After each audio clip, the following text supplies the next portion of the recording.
નમસ્કાર મિત્રો, હું છું ગોપાલ ઇટાલિયા.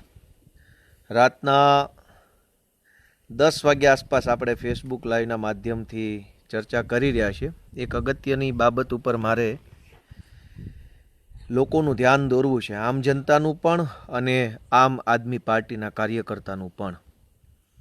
હું જ્યારે આજે આ બોલી રહ્યો છું ત્યારે આમ આદમી પાર્ટી દ્વારા અત્યાર સુધીમાં અંદાજિત 5,000 જેટલા નગરપાલિકા, મહાનગરપાલિકા, તાલુકા પંચાયત, જિલ્લા પંચાયતના ઉમેદવારો જાહેર થઈ ચૂક્યા છે.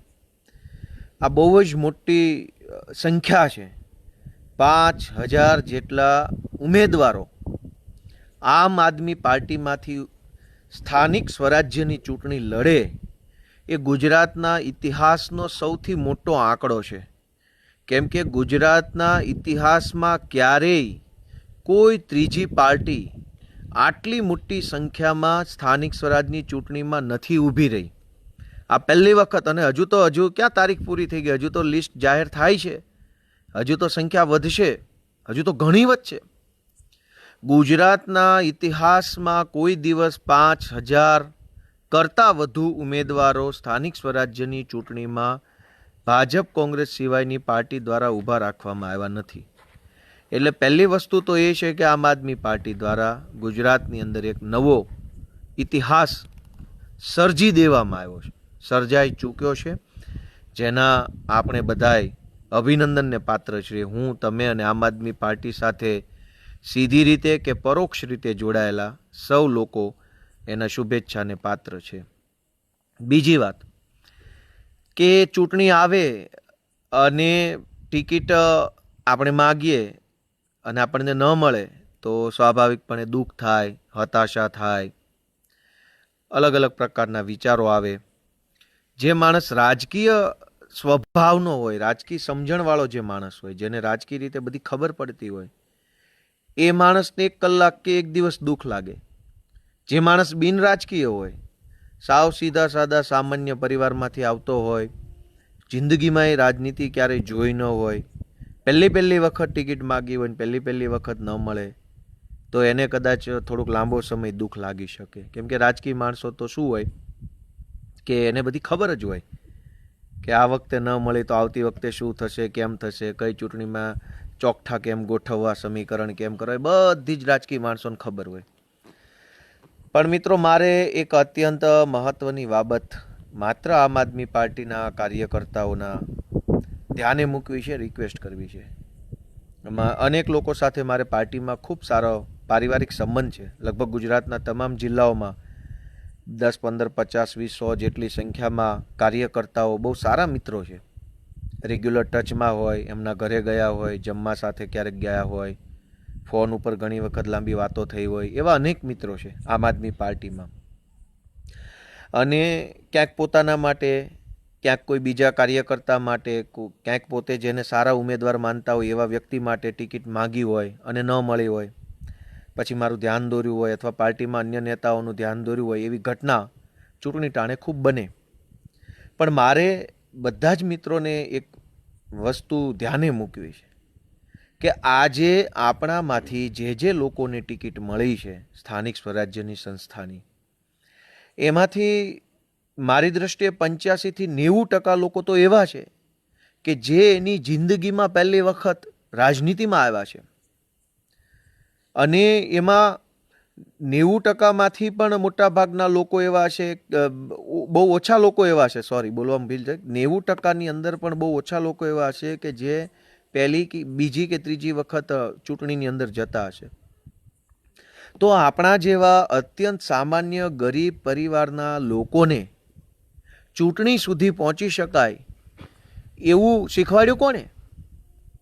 આમ આદમી પાર્ટીએ અને અરવિંદ કેજરીવાલે. જે લોકોએ ટિકિટ માંગી હોય અને કદાચ ન મળી હોય કોઈ કારણોસર, કોઈ પણ એનું કારણ હોય કે નથી મળી ટિકિટ, તો માંગનાર વ્યક્તિને મારી એક સલાહ છે કે આજ આપણે ટિકિટ માંગી શક્યા, ક્યાં ફોર્મ ભરવું, ફોર્મ ભર્યા પછી કોને આપવું, આપણને જ ટિકિટ મળે એ માટે થઈને કયા લેવલના હોદ્દાવાળા વ્યક્તિઓને ફોન કરવા, કોને ફોન કરવા, કોના દ્વારા ફોન કરાવવા, આ બધી બુદ્ધિ તમને ક્યાંથી આવી? સમજણ ક્યાંથી આવી? કોણે શીખવાડ્યું આ બધું? 7 કરોડ લોકોનું ગુજરાત બન્યું છે. એમાંથી એવું બની શકે કે 1 કરોડ જેટલા યુવાનો હશે, કદાચ વધુ પણ હોય, ઓછા પણ હોય. એ 1 કરોડ યુવાનોમાંથી 50 લાખ યુવાનો પણ નથી કે જેને આ બધી ખબર પડતી હોય કે વિવિધ રાજકીય પક્ષોમાં ચૂંટણીમાં ટિકિટ જોતી હોય તો ક્યાં ફોર્મ ભરવું, આ ફોર્મ ક્યારે મળે, આ ફોર્મ ભર્યા પછી કોને આપવું, આપ્યા પછી કોને ભલામણ કરાવવી, ભલામણ કરાવવા માટે ક્યારે ફોન કરવો, કોને ફોન કરવો, આ બધી પણ એક સમજણ આવડતનો વિષય છે. જે મિત્રોને ટિકિટ ન મળી હોય ને કદાચ મનમાં થોડાક દુઃખ લાગ્યું હોય તો તમે જે વિસ્તારમાં, જે ગામમાં રહો છો એ ગામના બીજા 50 યુવાનોને પૂછો કે ભાઈ તને કાંઈ આમાં ખબર પડે છે કે પાર્ટીમાં ટિકિટો કેવી રીતે મંગાય, કેવી રીતે. તમે ધારો કે ગોપાલભાઈ ઇટાલિયા છે, એને ટિકિટ ન મળી, જિલ્લા પંચાયતની માંગી, અને ધારો કે ગોપાલભાઈને ટિકિટ ન મળી તો ગોપાલભાઈ દુઃખી થયા દાખલા તરીકે. પણ ગોપાલભાઈએ એવું વિચારવું છે કે તમને આટલું બધું શીખવાડ્યું કોણે? આ ટિકિટો માંગવાના લેવલ સુધી કોને પહોંચાડ્યા? આમ આદમી પાર્ટી અને અરવિંદ કેજરીવાલ ન હોત તો આજે આપણે આપણા ગામમાં શું કરતા હોત? આપણા ગામના કહેવાતા જે રાજકીય આગેવાનો હોય, ખાસ કરીને ભાજપના અથવા કોંગ્રેસના, એનાથી આપણે ડરતા હોત. હું મારી વાત કરું તો આમ આદમી પાર્ટી ન હોત તો હું મારા ગામમાં કોઈ દિવસ જિંદગીમાં સરપંચ ના બની શકું, કેમ કે ભાજપ અને કોંગ્રેસ એ ક્યારેય ન બનવા દે. દરેક ગામમાં ભાજપના અને કોંગ્રેસના નેતાઓ રહે છે. દરેક મોહલ્લામાં, દરેક વિસ્તારોમાં, દરેક જ્ઞાતિમાં ભાજપનો અને કોંગ્રેસનો ઝંડો લઈને ફરનારા લોકો છે જ. આખા ગુજરાતમાં જ્ઞાતિની અંદર પણ ભાજપ કોંગ્રેસનો ઝંડો લઈને ફરનારા છે. ધર્મસ્થાનોમાં પણ ભાજપ કોંગ્રેસનો ઝંડો લઈને ફરનારા છે. ગામમાં પણ છે, તાલુકામાં પણ છે, જિલ્લામાં પણ છે. મોટા મોટા ઇન્સ્ટિટ્યુશનો જે હોય, અલગ અલગ નામની સંસ્થાઓ, સામાજિક સંસ્થાઓ કે બિન રાજકીય, એની અંદર પણ ભાજપ કોંગ્રેસનો ઝંડો લઈને ફરનારા છે. મારા તમારા જેવા સાવ સામાન્ય પરિવારના યુવાનોને રાજનીતિનું પહેલું પગથિયું ચડવા માટેની જગ્યા કરી આપે, પછી એને શીખવાડે બધું કે ભાઈ બેટા દીકરા આમાં આમ હોય, આમ ન હોય, આમ કરાય, તેમ કરાય, આમ ન કરાય, આવું બધું શીખવાડે કોણ? અને એટલે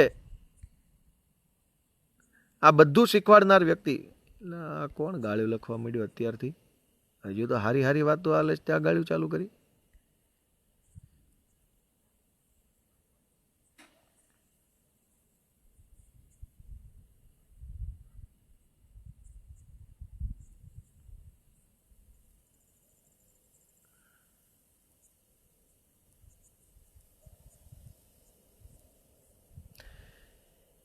એટલે રાજનીતિની અંદર લાવે છે કોણ આપણને? આપણને રાજનીતિની અંદર બધું શીખવાડ્યું, સમજાવ્યું, કેવી રીતે પાર્ટીમાં કામ કરાય, કેવી રીતે આપણે આગળ વધી શકીએ, આ બધું શીખવાડવાનું કામ અરવિંદ કેજરીવાલ અને આમ આદમી પાર્ટીએ કર્યું છે. અને એટલે મારું દરેક મિત્રોને એક જ વિનંતી છે કે હજુ તો ઘણું શીખવાનું બાકી છે. કોઈ આ કાંઈ જીવનની પહેલી ચૂંટણી નથી. ટિકિટ મળી ગઈ તોય શું, ન મળી તોય શું. આજે આપણામાંથી અનેક યુવાનો એવા છે, હજારો યુવાનો ગુજરાતભરમાં એવા છે કે જે અવાજ ઉઠાવતા થયા, બોલતા થયા, પોલીસ સ્ટેશનોમાં જઈને વાત કરી શકે એવી એની હિંમત આવી, મામલતદાર ઓફિસોમાં, અન્ય બીજી સરકારી કચેરીઓ હોય કોઈ પણ પ્રકારની, તો ત્યાં પૂરા આત્મવિશ્વાસ સાથે વાત કરી શકે એવો આપણને હિંમત કોણે આપી? જેને ટિકિટ મળી એ માણસ અને જેને ટિકિટ ન મળી એ બંને વ્યક્તિ વિચારે કે આજથી 5 વર્ષ પહેલાં આપણે એકલા પોલીસ સ્ટેશન જઈ શકતા હતા. જેને ટિકિટ નથી મળી અને જેને મળી છે એ બંને વિચારે કે આજથી 5 વર્ષ પહેલાં આમ આદમી પાર્ટીમાં આપણે નહોતા ત્યારે આપણે મામલતદાર ઓફિસે કે કલેક્ટર ઓફિસે જઈ શકતા હતા, અથવા જઈ શકતા હતા તો ત્યાં જઈને કંઈ બોલી શકતા હતા, સાહેબો સાથે વાત કરી શકતા હતા, મોબાઈલ ઉપર રેકોર્ડિંગ કરી શકતા હતા? નહોતા કરી શકતા. તો આપણામાં હિંમત ક્યાંથી આવી? આપણને કોણે આ બધું શીખવાડ્યું? અને ટિકિટ કરતાંય તે હું તો એમ કહું છું ટિકિટનો બાપ, આપણી અંદર હિંમત જે આવી એને દુનિયાની કોઈ ટિકિટ ન પહોંચે. દરેક માણસ વિચારે જેને પાર્ટીનો હોદ્દો મળ્યો, જેને પાર્ટીની ટિકિટ મળી, જેને પાર્ટીની અંદર મંચ મળ્યું, જેને પાર્ટીમાં માઇક મળ્યું, એ દરેક વ્યક્તિ વિચારે કે પહેલાં આપણે પોલીસ સ્ટેશન જતા હતા તો આપણને કેવું લાગતું હતું, આજે આપણે કેવી રીતે જઈએ છીએ, આજે આત્મવિશ્વાસથી જઈએ છીએ. પહેલાં ડર લાગતો હતો, આજે જીઈબીની ઓફિસ, વન વિભાગની ઓફિસ, તાલુકા પંચાયત, જિલ્લા પંચાયત, સસ્તા અનાજની દુકાન, શિક્ષણ અધિકારીની કચેરી, સરકારી દવાખાના, જ્યાં પણ આપણે જઈએ છીએ તો પૂરા આત્મવિશ્વાસ અને હિંમતથી બોલી શકીએ છીએ. એ કોણે શીખવાડ્યું? આમ આદમી પાર્ટી અને અરવિંદ કેજરીવાલે શીખવાડ્યું. તો આપણા જેવા ગુજરાતના હજારો યુવાનોને હિંમત આપવાનું, રાજકીય સમજણ આપવાનું અને સમયે સમયે રાજકીય પ્લેટફોર્મ આપી અને નેતા બનાવવાનું કામ અરવિંદ કેજરીવાલે અને એની આમ આદમી પાર્ટીએ કર્યું છે. તો આપણા બધાની સહિયારી ફરજ શું છે? સામૂહિક ફરજ શું?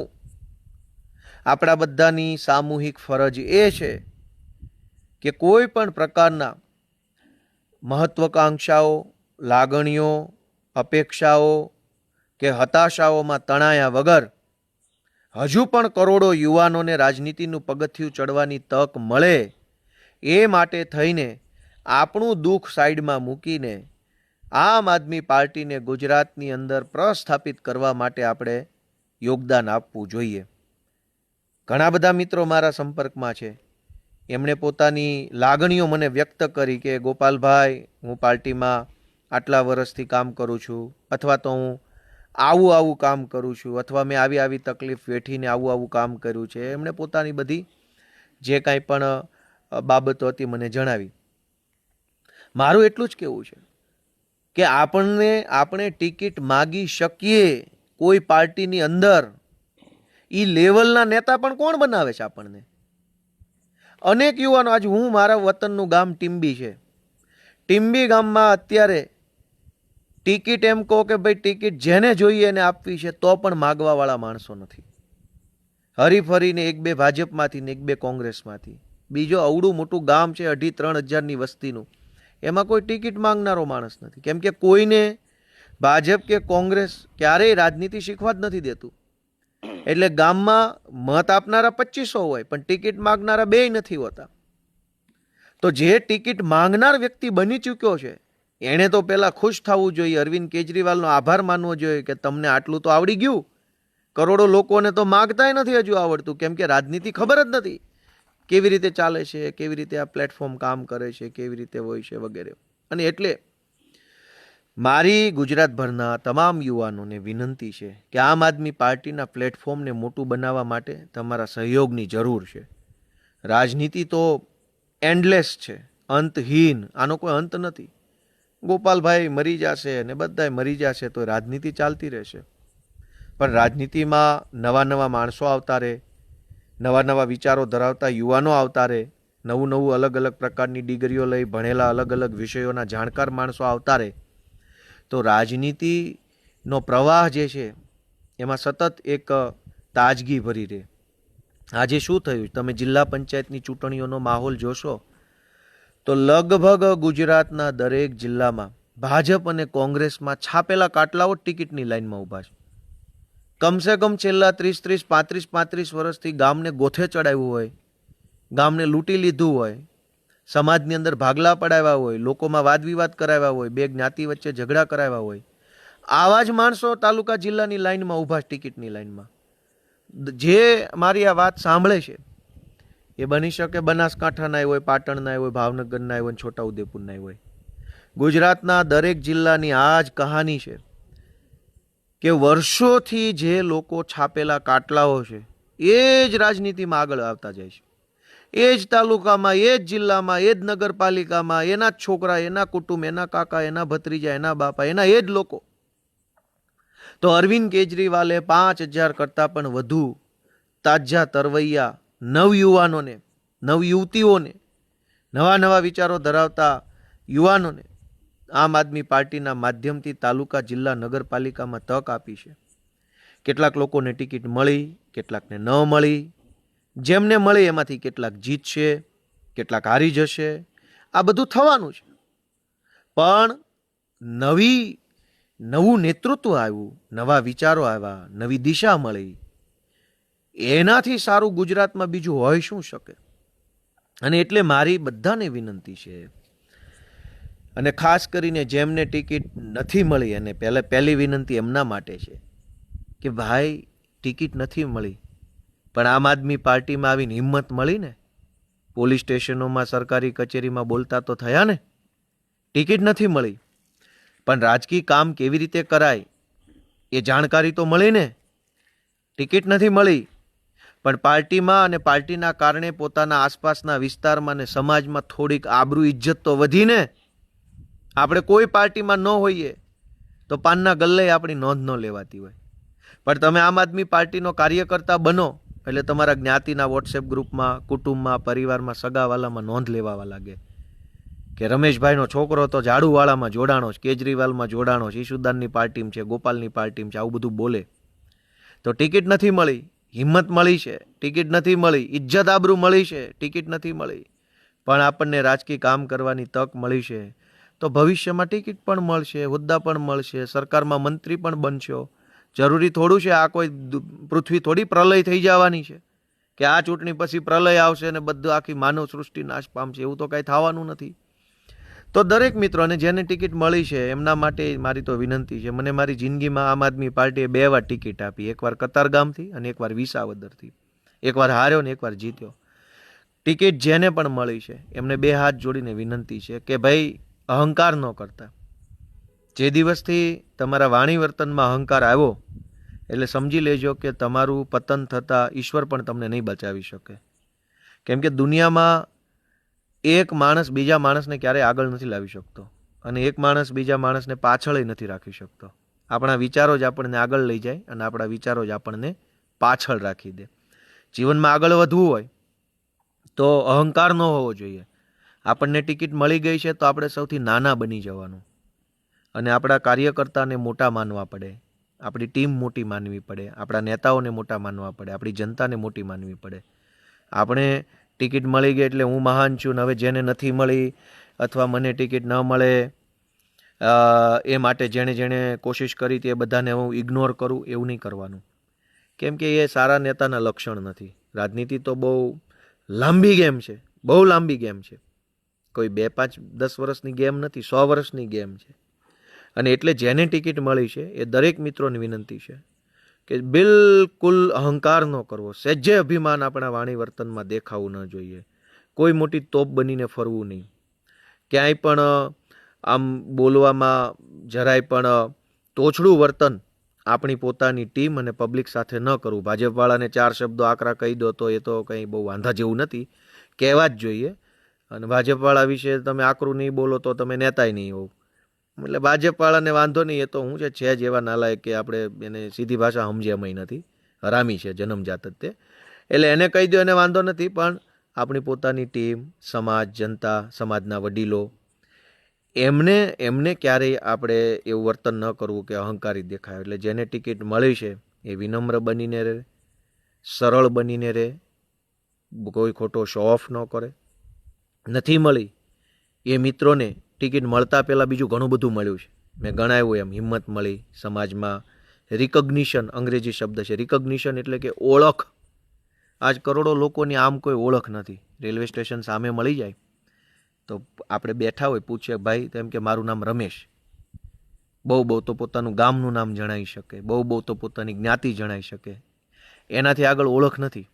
જ્યારે તમે હશો, તમને કોઈ પૂછશે, તમે તો હું આમ આદમી પાર્ટીના ઢેકણા પૂછડા સંગઠનનો મંત્રી છું, આવું તમે બોલો તો એ તમારી ઓળખ છે.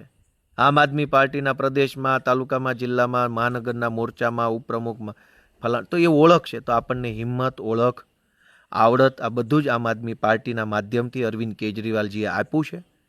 હજુ પણ આપણે મહેનત કરીશું, સંઘર્ષ કરીશું તો વધુ મળશે. પણ ટિકિટ મળી હોય એને, ટિકિટ ન મળી હોય એને, ટિકિટ ન માગી હોય એને, એ બધાને એક જ વિનંતી છે કે આ પ્લેટફોર્મ, આમ આદમી પાર્ટીના પ્લેટફોર્મને જીવતું રાખવું, આગળ વધતું રાખવું એ આપણા બધાની સહિયારી જવાબદારી છે. જો આ પ્લેટફોર્મ નહીં હોય તો મારા તમારા જેવા ગામડાઓમાં જન્મેલા લોકોની કોઈ વેલ્યુ ક્યારેય થવાની નથી. કીડા મકોડાની જેમ આપણે બધાને જીવવું પડશે. આજ જો આપણા જેવા સામાન્ય પરિવારમાં જન્મેલા સાવ બિન રાજકીય પરિવારના માણસોની કદર થવા લાગી હોય તો એનું એકમાત્ર કારણ છે આમ આદમી પાર્ટી, અને આમ આદમી પાર્ટીના એક ઉમેદવારને વધુને વધુ મત અપાવવા એ આપણી સહિયારી જવાબદારી છે. આપ સૌને હું ખૂબ ખૂબ શુભેચ્છા પાઠવું છું, અને ફરી એક વખત આ આમ આદમી પાર્ટી ગુજરાતમાં સફળ થાય, મજબૂત થાય એવા કામની શુભેચ્છાઓ પાઠવતા મારી વાત પૂરી કરું છું. જય જય ગરવી ગુજરાત.